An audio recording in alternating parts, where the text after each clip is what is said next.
മലപ്പുറത്ത് സ്കൂളിൽ RSSന്റെ ഗണഗീതം പാടി കുട്ടികൾ. തിരൂർ ആലത്തിയൂർ KHMHS സ്കൂളിലാണ് കുട്ടികൾ ഗണഗീതം പാടിയത്. കഴിഞ്ഞ സ്വാതന്ത്ര്യദിനത്തെ ആഘോഷത്തിലാണ് സംഭവം. കുട്ടികൾ പാടിയ പാട്ട് പരിശോധിച്ചിരുന്നില്ലെന്നാണ് സ്കൂൾ അധികൃതരുടെ വിശദീകരണം.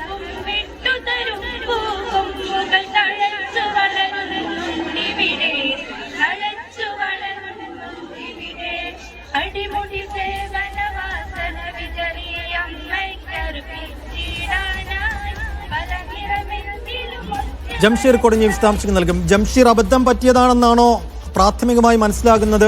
സ്വാതന്ത്ര്യദിനത്തിൽ കഴിഞ്ഞു പോയതാണ്. ഇപ്പോഴെങ്ങനെയാണ് ഈ വിവരം പുറത്തെത്തിയത്? ഇത് പുറത്തെത്തിയ സ്ഥിതിക്ക് സ്കൂൾ മാനേജ്മെന്റിന്റെ വിശദീകരണം എന്താണ്?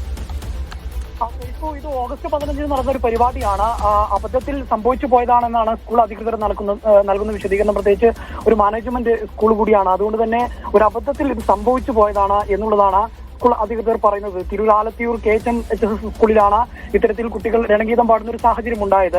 അതേസമയം ഇത് ഇപ്പോൾ ഒരു ഫേസ്ബുക്ക് പേജിലൂടെ പുറത്തു വന്നതോടുകൂടിയാണ് ഇത് സമൂഹ മാധ്യമങ്ങളിൽ ചർച്ചയാവുകയും പ്രതിഷേധത്തിലേക്ക് കാര്യങ്ങൾ നീങ്ങുന്ന ഒരു സാഹചര്യവും ഇപ്പോൾ ഉണ്ടായിരിക്കുന്നത് എന്നുള്ളതാണ്. ഈ പാട്ട് കുട്ടികൾ സ്വയം കണ്ടെത്തി പാടിയതാണ് എന്നുള്ള വിശദീകരണമാണ് സ്കൂൾ അധികൃതർ, പ്രത്യേകിച്ച് പ്രധാന അധ്യാപിക ഇത് നൽകുന്ന ഒരു വിശദീകരണം. സ്കൂളിൽ സ്വാതന്ത്ര്യദിനാഘോഷവുമായി ബന്ധപ്പെട്ട് കുട്ടികളെ ചില ഗ്രൂപ്പുകളാക്കി തിരിച്ച് എന്തെങ്കിലും പരിപാടികൾ അവതരിപ്പിക്കാൻ കുട്ടികളോട് പറഞ്ഞിരുന്നു. അതിന്റെ ഭാഗമായി ഒരു ഗ്രൂപ്പിലെ കുട്ടികൾ അവർ സ്വയം യൂട്യൂബിൽ നിന്നോ മറ്റോ കണ്ടെത്തി ഒരു പാട്ട് പാടുകയായിരുന്നു. എന്നാൽ ഈ പാട്ട് ഇത്തരത്തിലുള്ള പാട്ടാണ് എന്നുള്ള കാര്യം ആ സമയത്ത് ശ്രദ്ധിച്ചില്ല, അല്ലെങ്കിൽ ശ്രദ്ധയിൽ പെട്ടില്ല എന്നുള്ളതാണ് അധ്യാപകർ പറയുന്നത്. പിന്നീട് ഈ പാട്ട് പാടി ഇപ്പോൾ ഇത് സമൂഹ മാധ്യമങ്ങളിൽ RSSന്റെ രണഗീതം പാടി എന്ന തരത്തിൽ അത് പ്രചരിച്ചപ്പോഴാണ് ശ്രദ്ധയിൽപ്പെട്ടതും ഇത് ഇത്തരത്തിലൊരു ഗാനമായിരുന്നോ എന്ന് ആലോചിക്കുകയും ചെയ്യുന്നത് എന്നാണ് സ്കൂൾ അധികൃതർ പറയുന്നത്.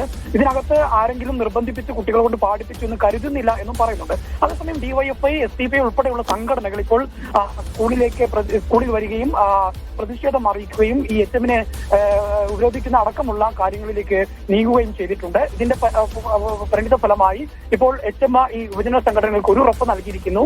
അതായത് ഇത് അറിഞ്ഞുകൊണ്ട് സംഭവിച്ചതല്ല എങ്കിൽ പോലും ഈ ഗ്രൂപ്പുകളാക്കി തിരിച്ച് ഇതിന് ഓരോ ഉത്തരവാദിത്തപ്പെട്ട അധ്യാപകരുണ്ട്.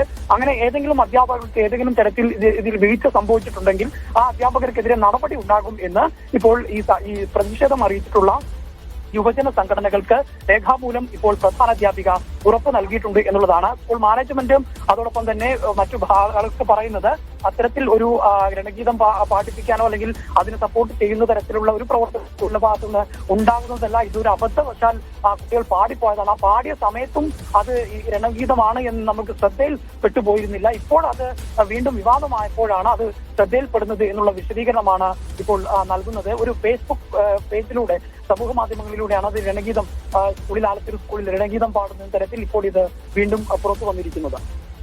ശരി ജംഷീർ.